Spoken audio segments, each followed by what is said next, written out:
Good morning katadtad. Time check tayo. It's 4:20 AM ng umaga.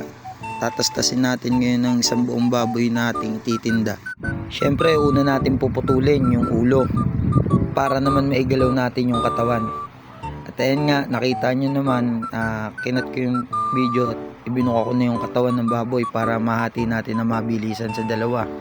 Kasi titimbangin natin yan isa-isa para malaman natin kung tama ba yung timbang ng baboy na ibinaba sa atin ngayong umaga. Kasi dyan nakasalalay yung tutubuin natin ngayong maghapon sa pagtitinda natin. At ayun naman, nakita nyo naman, pinutol ko na siya sa tatlo. Siyempre, pinyesa natin ng tatlo yan. Kasim, pigi, liempo. Ganyan po yun para maitimbang natin sa digital ng maalwan at di tayo mahirapan.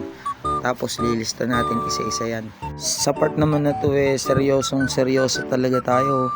Parang di nadurugan Pero kasama naman paminsan-minsan yan sa trabaho natin.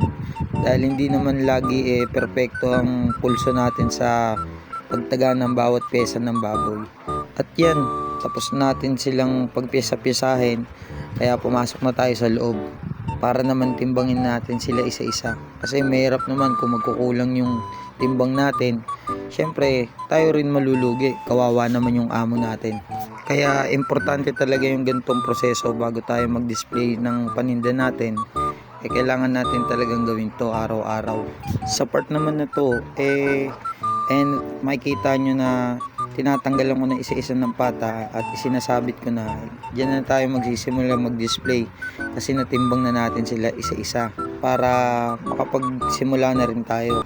Kasi maya-maya daragsa na rin yung tao dahil paumaga na rin itong mga oras na to. Tsaka linggo ngayon, expect na natin na mabilihan kasi ang talagang mabiling araw lalo na sa pagtitinda ng baboy itong Sabado at Linggo. Kaya pagka ganitong mga araw talagang isang buo baboy natin kasi marami talagang namimili. At dito naman sa part na to nililinisan na natin yung kasim para magandang tingnan pag inilatag na sa lamesa. At syempre, kakalasin natin ng ribs dyan sa kasim. Kasi merong order sa atin yan ngayong umaga. Kaya yan special ribs ang gagawin natin dyan. Lalamanan natin yung ribs para naman matuwa yung customer na umorder sa atin. Syempre, dito naman sa part na to sinusuot na natin ang ating apron. Para naman pag nagdadad tayo hindi madumihan ng damit natin. Dito naman pinag-iwalay na natin yung liempo tsaka pork chop para makapag-slice na tayo ng display. Syempre, pagkatapos natin mag-display, isusunod naman natin yung laman loob natin.